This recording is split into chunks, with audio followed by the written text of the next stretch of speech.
development of conscious alternatives. But it was not until the Amazon that I saw that this was possible in a way that was accessible to me.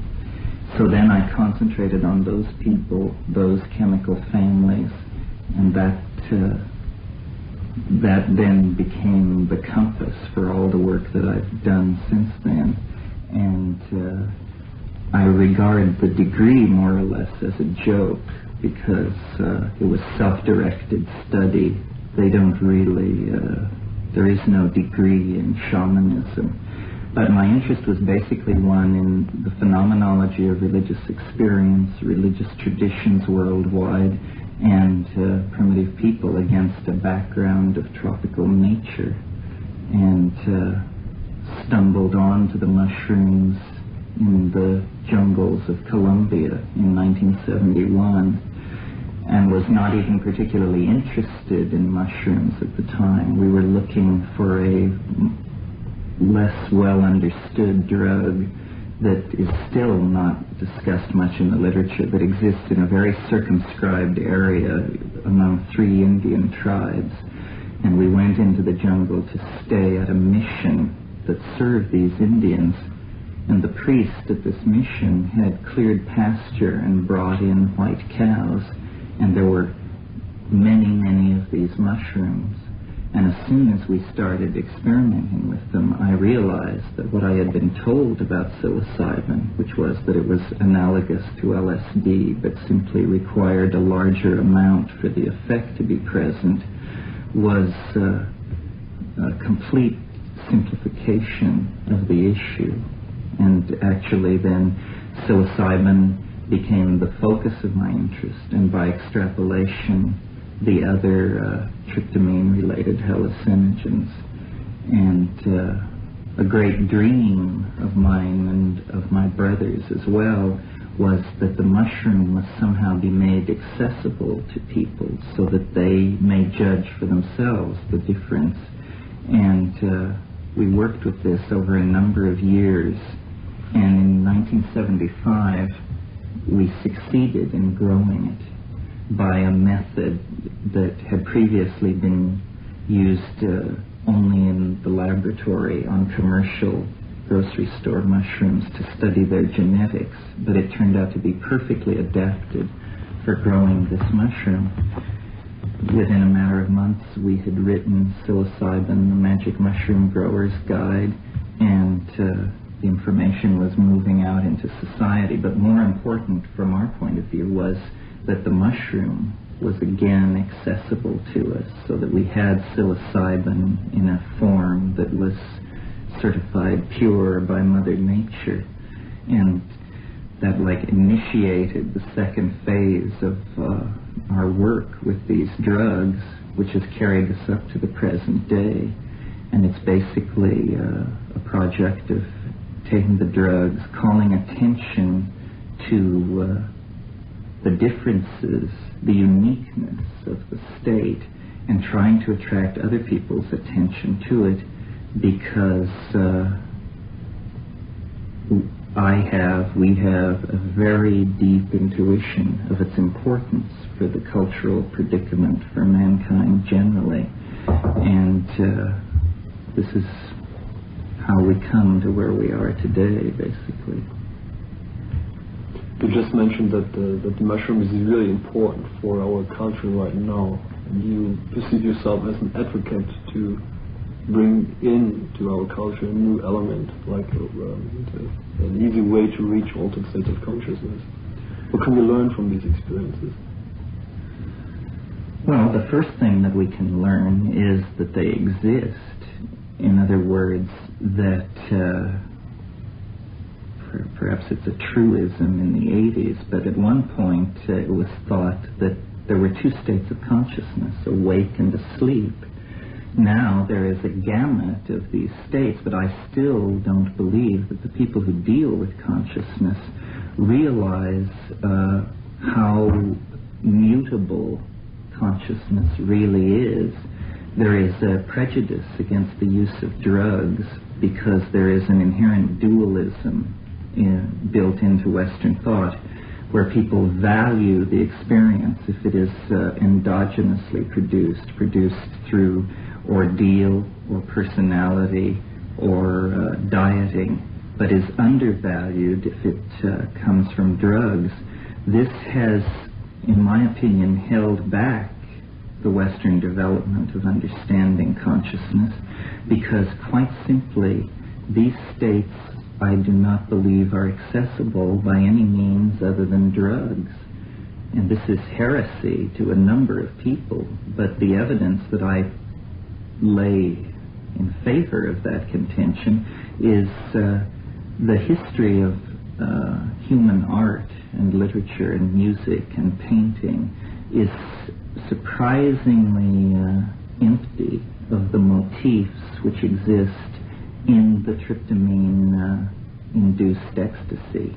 And always when I speak of hallucinogens, I'm speaking of this limited family of drugs, not LSD or ketamine or mescaline, but psilocybin and DMT and combinational drugs which utilize strategies for making that effect noticeable. And my career is to point at this place in nature which I've stumbled upon and to say, what is this? What do you make of this? What do you, the physicist, you, the psychologist, you, the after-death researcher, what do you make of this place? And even the most sophisticated consciousness researchers tend to hurry over drugs or to focus on one drug to the exclusion of others. And yet, psilocybin has not received this kind of attention and treatment. And why that is, I'm not sure. I think that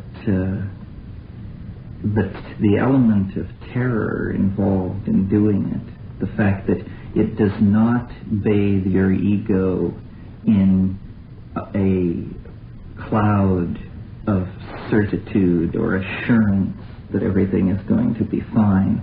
It is much more cut and dried than that, and it's a challenge. It is when you are out in the billows, as I call it, because it seems to come in waves like sets of billows. When you're out in the billows, you are against the power of mind, up against the power of mind to such a degree that you know that the entire enterprise hangs in the balance, that no matter how much you've been told about dosage and this kind of thing, that the mind actually holds the key to life and death, and that those parts of your control board which are normally masked from you are suddenly unmasked, and the buttons are there for you to manipulate to the degree that you understand them. And there is an element of risk. I never tell people that there isn't, but I think that the risk is worth it, because I think these bizarre dimensions of beauty and information are actually, it is an intimation of these things that gives human history its coherency. In other words, this is not a peripheral issue to the general phenomenon of human becoming in time. It is actually, because the evolution of the human species is the evolution of the human mind, these consciousness expanding agents actually anticipate an end state in the evolution of the human mind, and so they cast enormous reflections back over the historical landscape. It is they which generate religions and physics and messianic careers and outbreaks of great psychic accomplishment and disgrace. And until we understand this, until we understand that there is a teleological object at the end of human history, and that it can be known, we will continue to live the kind of limited intellectual existence that has characterized the last 500 years or so of Western development. Psilocybin, tryptamine, is, in my opinion, the means to eliminating the future by becoming cognizant of the architecture of eternity, which is modulating time and causing history, essentially.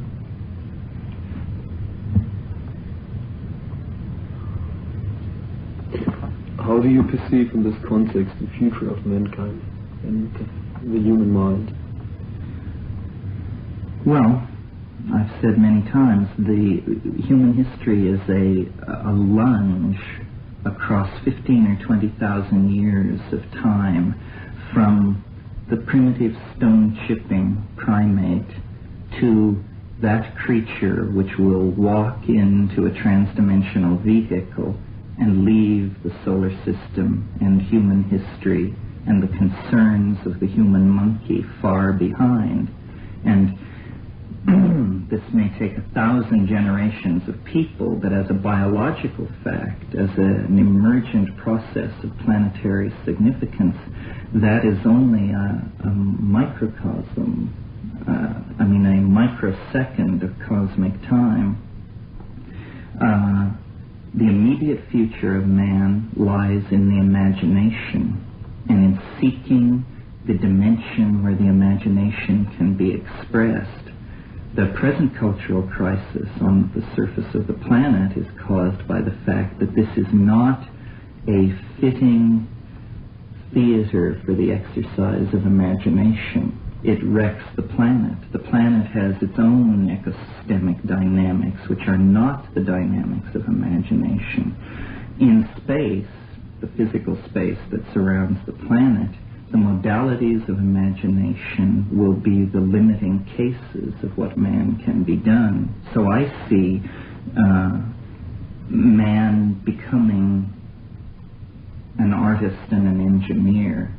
In other words, flowing into our ideas, perhaps more than we dare even now suspect. In other words, a possible end state of that kind of technical evolution would be the interiorization of the body, of the human body, the individual body, and the exteriorization of the soul. And this seems to me to be what the recovery from Adam's fall allegorically is getting at, that the soul must be made manifest and eternal, and the body must be incorporealized so that it is a freely commanded object in the imagination. And what I mean by that is something like what William Butler Yeats is getting at in his poem Sailing to Byzantium, where he speaks of the artifice of eternity and talks about how beyond death he would hope to be an enameled golden bird singing sweet songs to the lords and ladies of Byzantium. In other words, it's the image of the human body become an indestructible cybernetic object, and yet within that indestructible cybernetic object there is a holographic transform of the body, and it is released into the dream. In other words, the after-death state is actually the compass of human history, that we are attempting to undergo a complete death of the species, and as we struggle with this concrescence of thanatos, there are problems like nuclear stockpiles, and all these things arise because the message that we're trying to read is the message we most fear to hear, which is that you must die to experience eternal life, essentially. But what this death that we're talking about is an understanding that the human, the Dasein, the being of human beings, desires to be released into the imagination. And until we confront death with the attitude that it is the after-death state that needs to enter history, there will be a great deal of anxiety. It's like a birth. A birth is a death. Everything you treasure and believe in and love and relate to is destroyed for you when you leave the womb. And you are launched into another modality, a modality that you would not perhaps have chosen, but that you cannot do anything about. So I think these drugs anticipate this, because I think that time is the moving image of eternity, as Plato said, and these drugs place you outside of time. Now, the mechanism of how that's done, you can invoke Bell's theorem or just call it pure magic, but it does happen in the here and now. It is accessible. It is not something remote from us.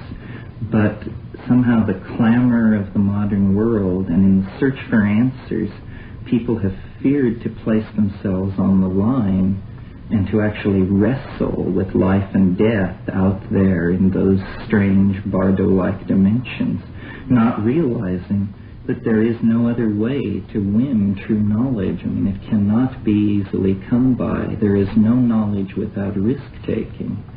And I see the human future emerging along the lines that the mushroom visions have insisted upon. The proliferation of electronic media, the densification of information, the breaking down of consensus reality, the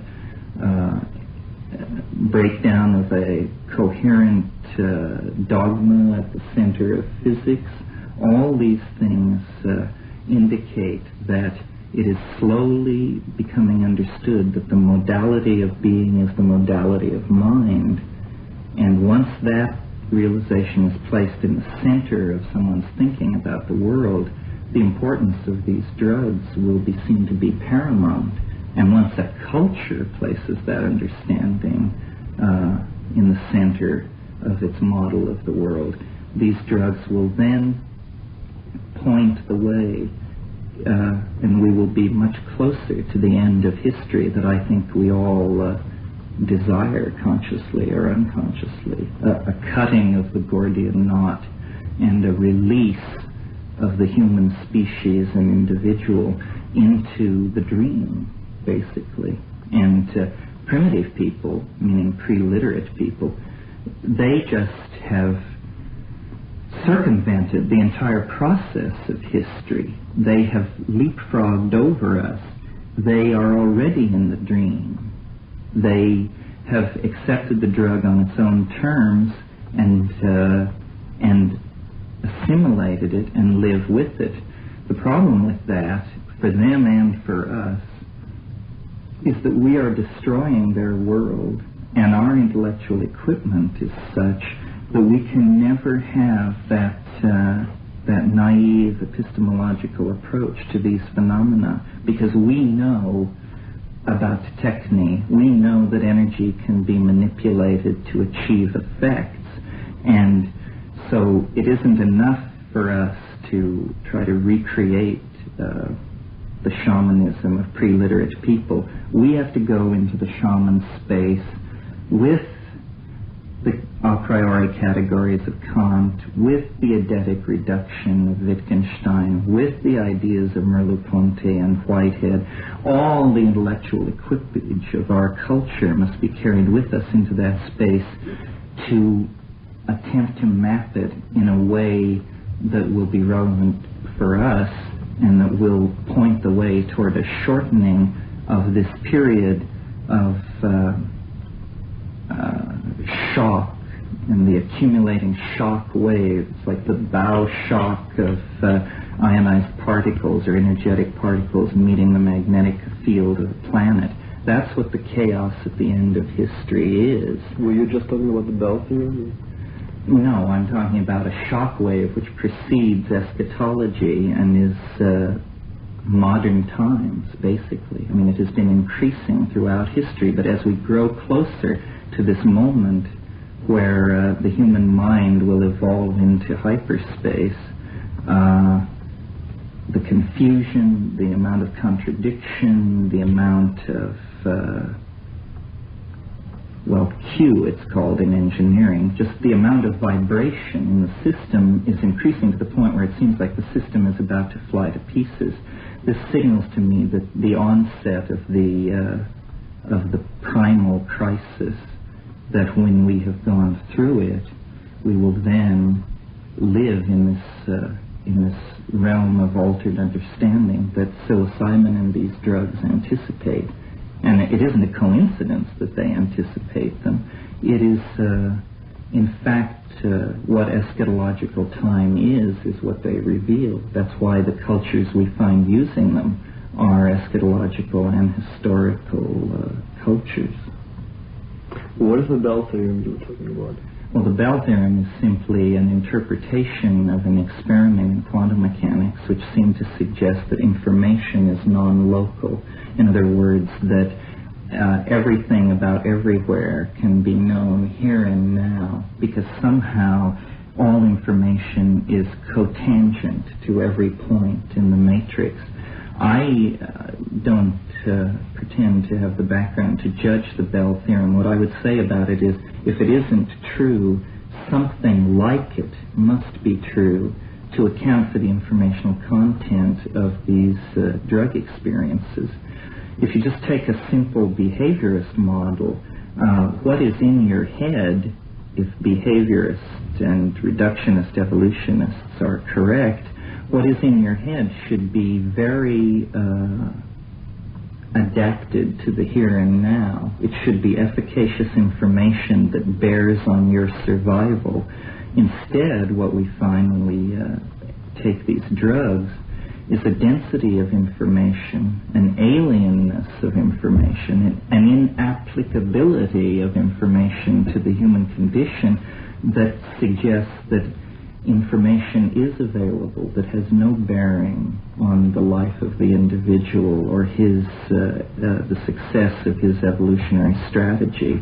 And I just cannot believe that these things are built into the human psyche. I have, as I say, I was involved with Jungian ideas, and those archetypes and those archetypal processes are not what I'm talking about. I'm talking about the thing which, for want of a better word, we call the alien or the extraterrestrial, the thing which comes out of the drug experience that is un-Englishable, beautiful, but so bizarre that it seems to exceed human categories. Some people talk about entities.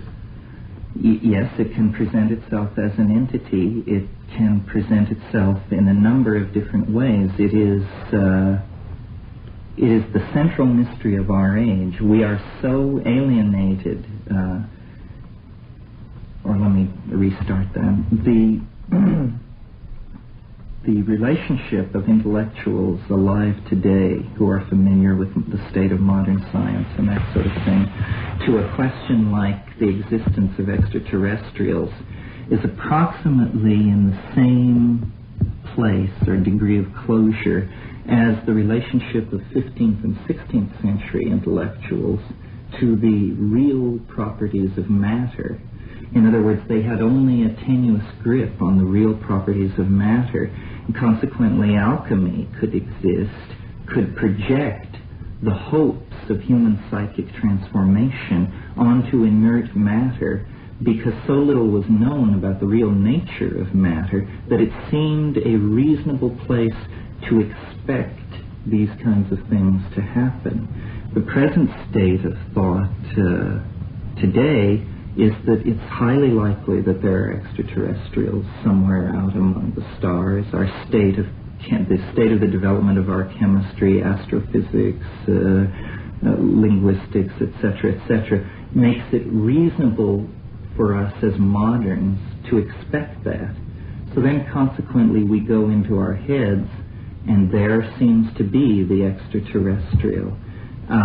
It may be a true extraterrestrial, but it is odd that it has hidden itself in the place where we expected to find it. And this causes me to assume that actually it's something far more profound than an extraterrestrial. It's something which, to gain our confidence, is disguised as an extraterrestrial, because its real nature is so much more devastating than that is the way in which it insinuates itself into our lives, so that we can dream of a hegemony of organized intelligence out in the galaxy that we will relate to and be assimilated into. What I think is going on is that actually the most intelligent life form on the planet is not man and his institutions. It is the overmind of the human species, which is a diffuse organism of technical artifacts like computers and information transfer and retrieval systems, and human beings. But human institutions are like myths woven by the individual human cells that make up society. The real controlling modality on the planet is never visible, and it is this group mind, and it controls the release of ideas into history by designating certain people as geniuses, and if there's a certain kind of imbalance, a certain kind of religion will arise to collapse that imbalance. If technical advancement is outstripping the evolution of ethics, a religion can step in to freeze these developments so that one can catch up with the other. And I think the whole consciousness movement and that has evolved over the past 20 years is an attempt to map, to verify, and to open a dialogue with this thing, which is the other. We call it the other, we call it the alien, but it is actually the overmind of the species, and it seeks this dialogue. It has been waiting all these millennia for us to essentially come to a point of intellectual maturity where we did not then require messiahs, religions, and these various crude interventions into the human experience which keep us from destroying ourselves. This is also what Jung called the collective unconscious. Right, but he painted it as a very passive kind of thing, more like a data bank or a place where all myths and all memories were. I think of it as a God, a kind of God, and I think it is active in three-dimensional space. It can be active in something as personalistic and circumscribed as a string of coincidences which you experience, which seem to be turning your life in a certain direction that you may not have expected. Or it can be active in something like the worldwide phenomenon of flying saucers. Flying saucers are nothing more than miracles, and they occur essentially to bedevil science, because science is a human institution that has arisen in the last 500 years that dreams of displacing the overmind without ever realizing that it exists.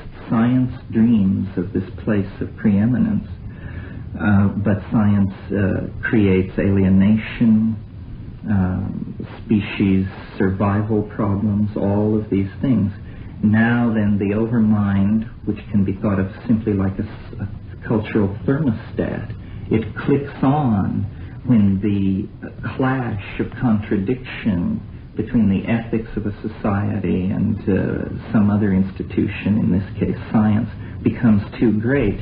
This governing device clicks on, and it begins producing those events most destructive to the institution that is seeking preeminence, in this case science.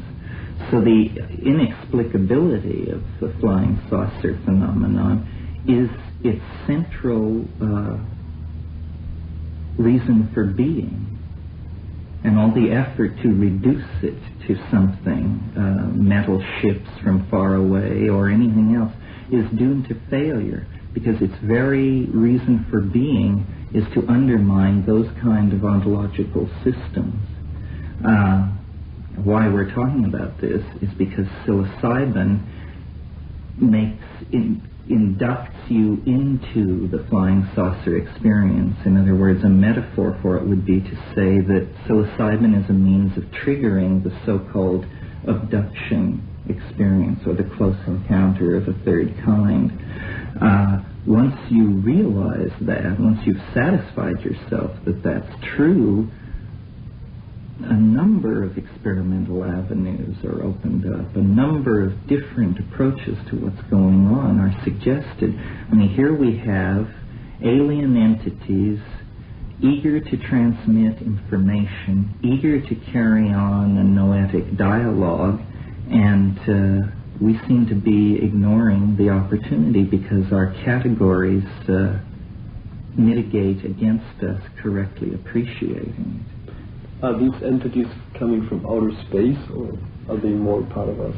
It's impossible to tell. This is the game that you must play with them, is through dialogue, trying to figure out if this is the previously unseen human psyche, or whether it is actually a thing coming from the outside. And it is not an easy thing to decide, because we are so alienated from the self that we don't really know what it would be. So it's not important to know the context, it's more important to know the content.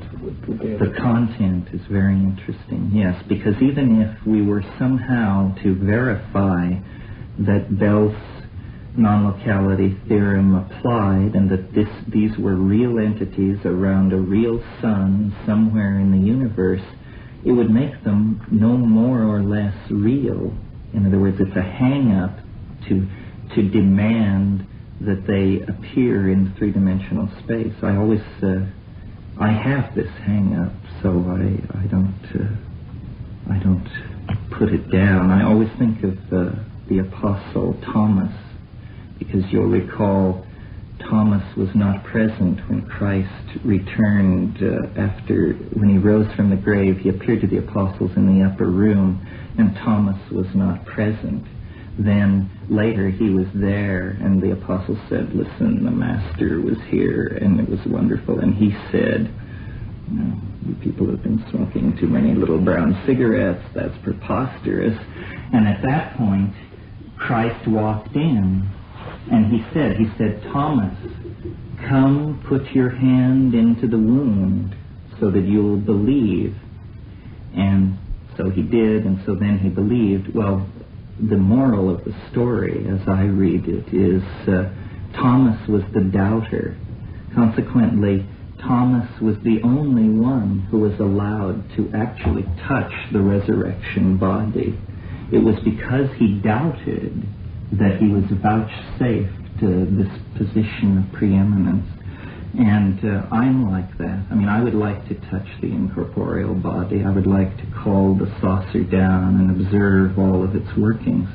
But this is a spiritual aspiration that cannot be advanced by any human technique or activity. This is just something you pray for. In the meantime, the job is to map it and describe it and explore it and try to direct the attention of other people more intelligent than myself to this astonishing fact, really. I mean, I'm troubled by the fact that so many strange claims are made today, so many forms of aliens and channeling and voices in the head, that when I began all this 10 years ago, I was afraid to speak because I sounded mad, even to myself, and I sounded like a voice in the wilderness. Today, the situation has changed to the point where I can barely make myself heard amidst the clamor of people who have various entities from Atlantis and beyond the grave and Zeta Reticuli and what have you, clamoring to be heard.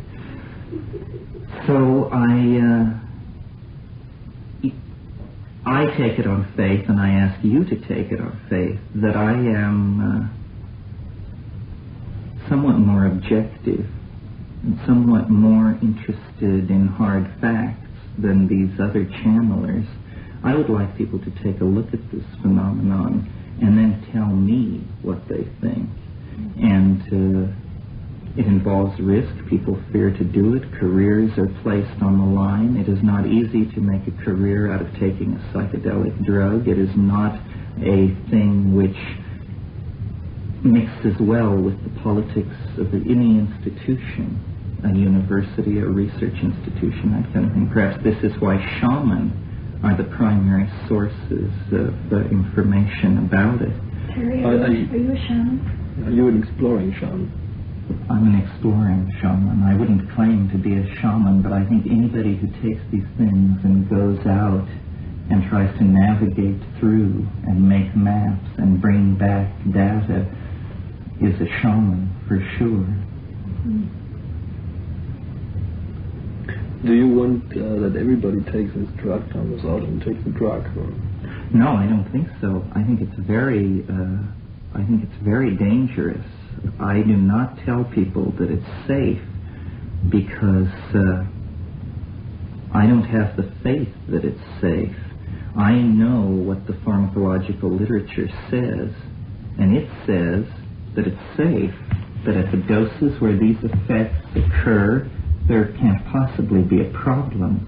But this seems to me to be the naivete of materialists, and we shouldn't be in a hurry to believe them, even though it might make us more comfortable to do so. In other words, it's saying, the drug may not be toxic, but you may be self-toxic, and you may discover this on the drug in the drug experience. So you have to hone yourself and be clean, and you never know if you're clean enough until it's too late, because each journey into that dimension is a total existential commitment, and the element of fear is always there. I mentioned this morning, that I think the fear validates it. I think it's fine to take drugs for pleasure, but it should be labeled as taking drugs for pleasure. And the high doses of psilocybin that are necessary to elicit entry into these places, it requires, as it says in Hamlet, you must screw your courage to the sticking place.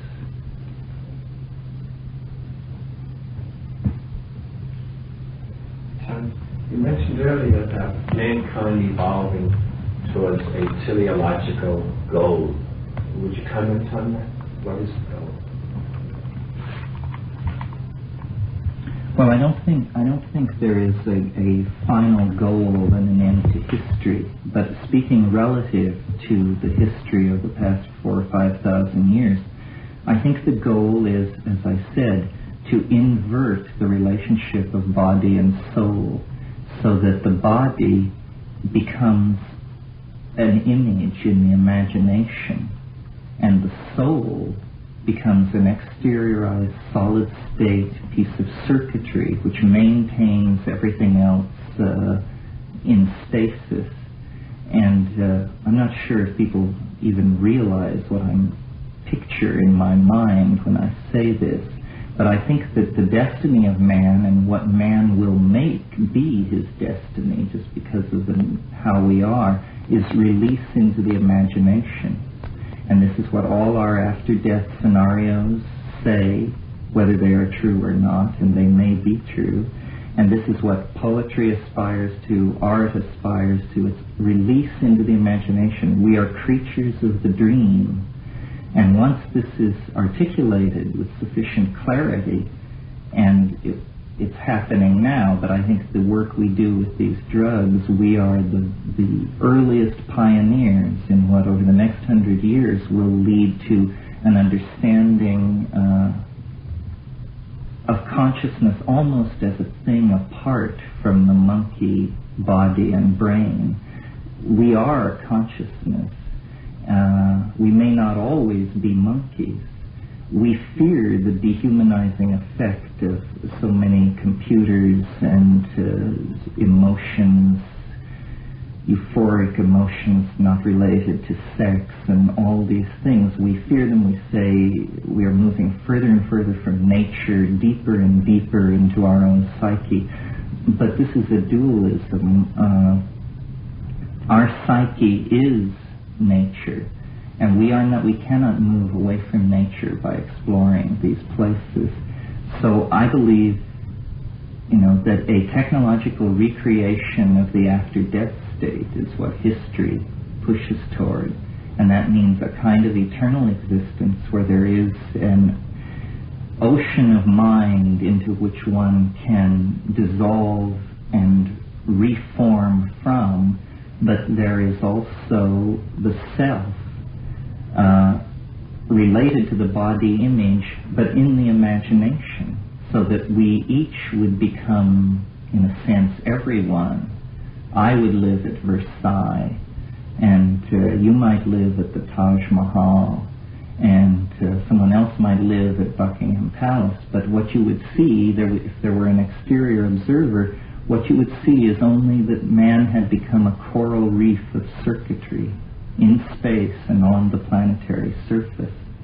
But this is a very extreme view of the history of man, because it's essentially Gnostic.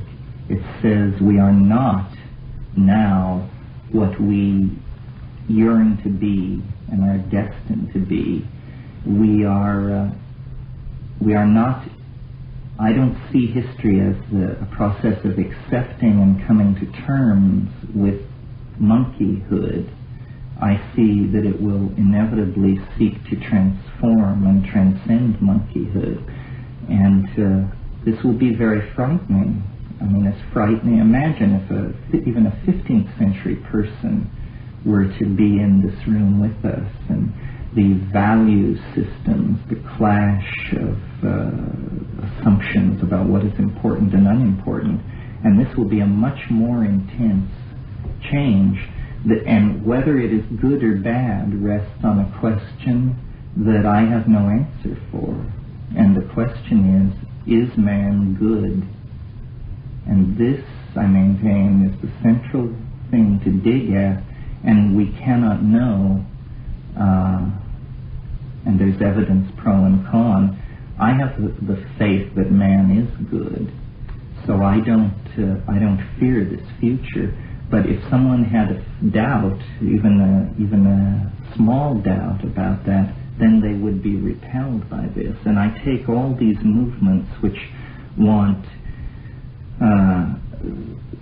zero-sum growth and reject technology, reject space colonization, reject drug experimentation as artificial.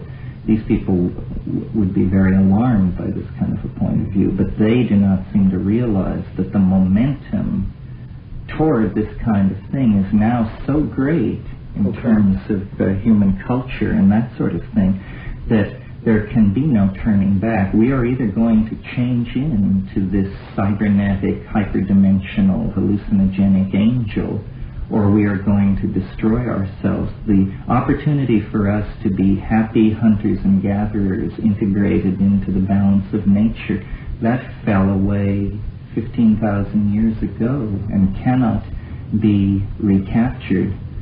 I think Gerard O'Neill made it in answer to this very objection. He said, the earth is the cradle of mankind. There is no question about that. But you do not remain in the cradle forever. And this is a birth crisis that we're going through. For the entirety of human history has been the story of the monkey becoming the flying saucer. And it is taking just that long in geological time. But we, for some strange reason, happen to be living through the final moments of that process right now. And it is a turbulent, chaotic, multidimensional metamorphosis that is there's never been anything like it on this planet before. It's absolutely astonishing. Information which was locked for kilocosms of time into the DNA of plants and animals has, through the hand and articulate voice of man, been able to bootstrap itself out of the DNA and into these culturally validated, rapidly operating electromagnetic codes and languages. And this is allowing its development, its evolution, to proceed at a rate so fast that the transformation is taking place essentially in our lifetime. And psilocybin is central to this, because psilocybin casts a spotlight into the darkness into which we are moving and shows that this is what lies there. It is the human soul, essentially, the oversoul of mankind, calling history toward itself across the dimensions. And it's taking only a moment, but on the other hand, it's taking 20,000 years. And it is the great adventure of becoming, and we are very, very privileged to be in this final ticking out of the last seconds of the third act. Do you have any comments about the fact that DMT is located in the human brain? Well, I think that puts, in some senses, a strong piece of evidence for the argument that I've been making. Not only is DMT endogenous in the brain, but beta-carbolines of the sort that occur in ayahuasca are endogenous in the brain as well. These things, as I mentioned this morning, the shift of a single atom on the ring structure of one of these molecules can cause a compound to go from inert to highly active. Well, that means then that it's probably very reasonable to say that we are as close to shifting the level of endogenous hallucinogens in our head. We are probably only a one-gene mutation away from that happening. And if you know anything about how biological evolution works, it isn't that a change, a mutation occurs, and the mutation is found to be better adapted than the previous form, and hence the mutation dominates. That is not the way evolution works. The way it works is you have the normal expression of the genotype in a population, and then you have mutations being thrown up all the time, and they are usually quenched, except in the situation where the environment shifts so that new selective pressures are operating in the environment. When new selective pressures begin to operate, a gene that was previously without consequence may suddenly have immense consequences. So then every member of the population that you're looking at that has that gene suddenly is in a much more advantageous position to advance their evolutionary strategy. And I think that certainly modern existence has changed the selective pressures on the human genome. And now it is people who are far out, that's simply a gloss, it is the people who are far out who are gaining advantage in the evolutionary jostling for efficacious strategies. And this, you're right, Frank, this is happening on the hardware level, on the level of endogenous tryptamines and that sort of thing. I think schizophrenia is essentially, in a way, a disease of modern times, and it is, though it's always existed, of course, but the incidence of it and the incidence of schizoid, if not schizophrenic, personalities and types is because the modalities of evolutionary selection are shifting. It's as though if you think of a rainforest that has been above water 200 million years, all evolutionary niches have become occupied. Everything is at steady state. There is not going to be any dramatic radiation of a new species, because everything has been worked out and the energy flows are so tight, nothing can gain a leg up on that situation. But if you clear 1,000 acres of forest and reduce it to rubble, essentially open land, then what are called invader species come in there, and they very quickly gain dominance, where in the jungle at steady state you never see those plants. You never see weedy, annual, heavily seeding plants in the jungle. The jungle strategy is for enormous plants which produce small numbers of seeds. And this is again an analogy to the modern situation, that modernity is a desert and we are jungle monkeys, and so new evolutionary selective pressures are coming to bear upon the human situation. New ideas are coming to the fore. Psilocybin is a selective filter for this. The wish to go to space is a selective filter for this. Just the wish to know your own mind is a selective filter for this. But this is part of the picture. This is what's happening. It's inevitable. It's a very good thing, I think, if you have faith that man is good. And I follow the Renaissance Platonists on that. I think man must be the measure of all things. What else could possibly serve with certainty? So that's all I would say about that. You stated earlier that psilocybin is coming from outer space, or that there's a possibility that this mushroom is... There's a possibility of that. Fred Hoyle and an associate of his have come to my aid on this, saying that spore-bearing life forms, because spores have the capacity to survive in the conditions of outer space, that spore-bearing life forms may, over truly large scales of time, percolate out through the galaxy and serve as a basis for the evolution of life on various planets, or insert themselves into already existing planetary ecologies and insert themselves there. On these matters of specific fact, like is the mushroom an extraterrestrial and that sort of thing, I haven't the faintest idea. The mushroom itself is such a mercurial, elusive, Zen sort of personality that I never believe a word it says. I simply entertain its notions and try and sort through them. And I found that to be the most enriching approach to it.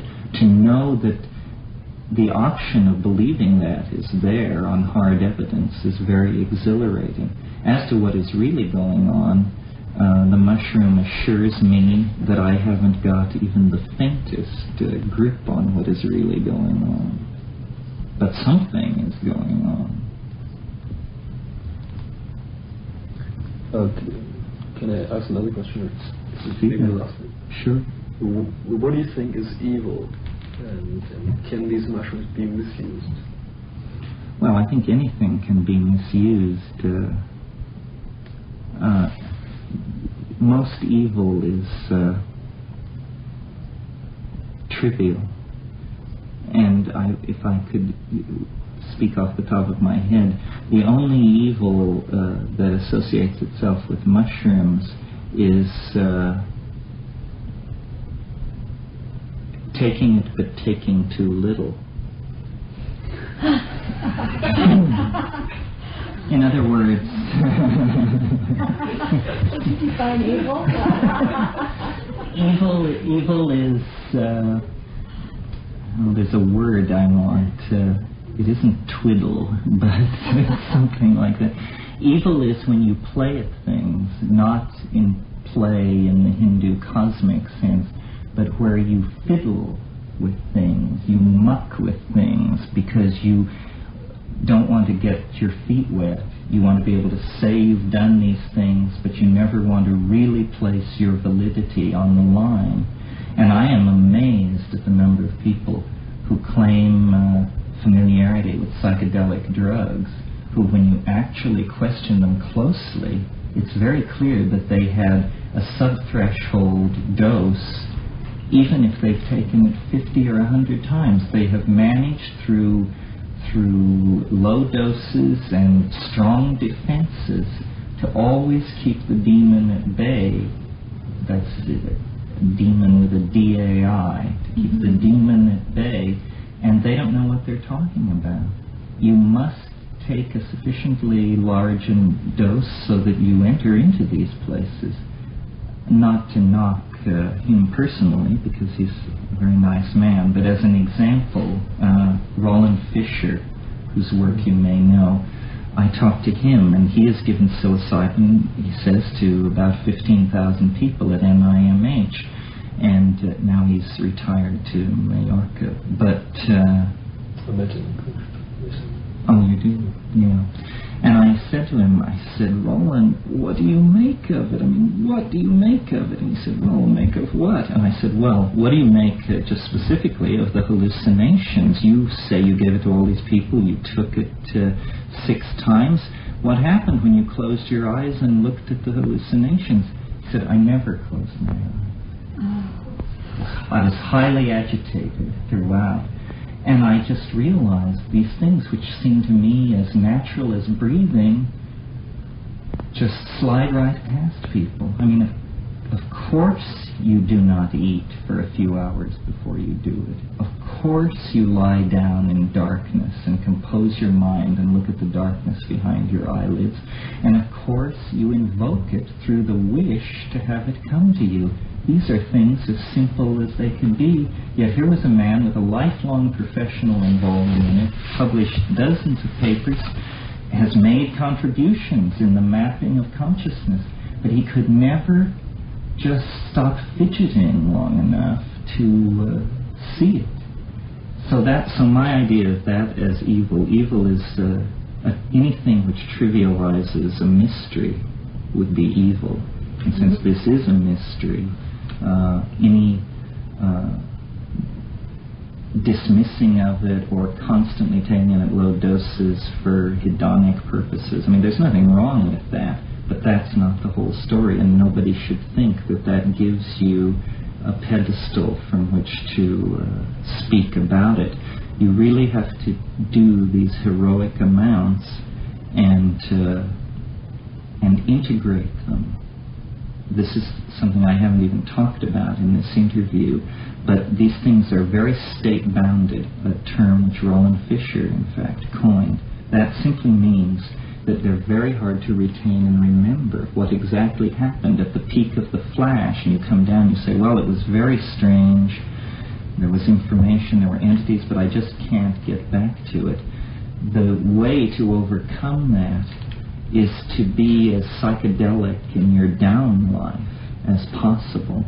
And by psychedelic, I mean ideas, cognitive activities. You should dance, you should read, you should think, you should paint, you should sculpt, you should converse, you should constantly involve yourself in cognitive activities, because taking these drugs is one of the major cognitive activities. And then, if you have a grip on human history, where the human enterprise has been, where it's going, if you have been many places, it's easier to map. I'm reminded of, there's an alchemical aphorism, I think it's attributed to Athanasius Kirchner, where he says, the oldest books, the farthest countries, the deepest forests, the highest mountains. This is where you must seek the stone. And what he means is you must simply acquire experience, because it is only in the acquisition of acquired experiences that you have a reservoir to draw on when you seek to make metaphors and analogies about the alien thing. When you invoke the God, then you can map back onto it and say, well, it's like this, it's like that, knowing that it is not that or this, but the fund of analogies is there to give you a grip on it. So there's an obligation to experience deeply and richly and thoroughly and intellectually, I might add. And then you can map back onto it. But it's a dialogue between you and it, where you are discovering new things about yourself and it, and trying to resolve the question, are we the same thing? And I haven't resolved the question. My suspicions flow one way and then another way. But I think it is without a doubt a living mystery existing in the presence, available to anyone sincere enough to seek it. And for me, that was a life-transforming discovery and revelation, because I didn't believe there were any mysteries. I believe there may have been once, but to discover one right in our midst, and it cannot be reduced, it cannot be pulled apart into its constituent functions. It is truly a unitary mystery, and it's accessible in our lives right now, without kneeling at anybody's feet, without following any regimen of denial or the assimilation of any belief system. And this is very big news, I think. The mystery has always been there, I'm sure, but our society is so bizarre and has led us so far astray that we have to rediscover it. And this process is happening. This is what the 20th century is all about. And we are still tiptoeing at the edge of it, even though great men, great women, great mappers of consciousness have come and gone. We are still at the very infancy of this thing. And it calls out to us. It beckons. It says, do more, see more, know more, and be more a part of it. Well, during your talk, I thought about one experience that Rita and I had in India when we were at Elephantine Caves. We were looking at the lingam, and when you would look out of the caves, you could see across the bay, you could see an atomic plant. And these two things just looked really identical. Well, the mushroom, could any symbol be more appropriate of the ambiguity of human transformation? What mushroom is it that grows at the end of history? Is it Stropharia cubensis, or is it the creation of Edward Teller? This is an unresolved problem.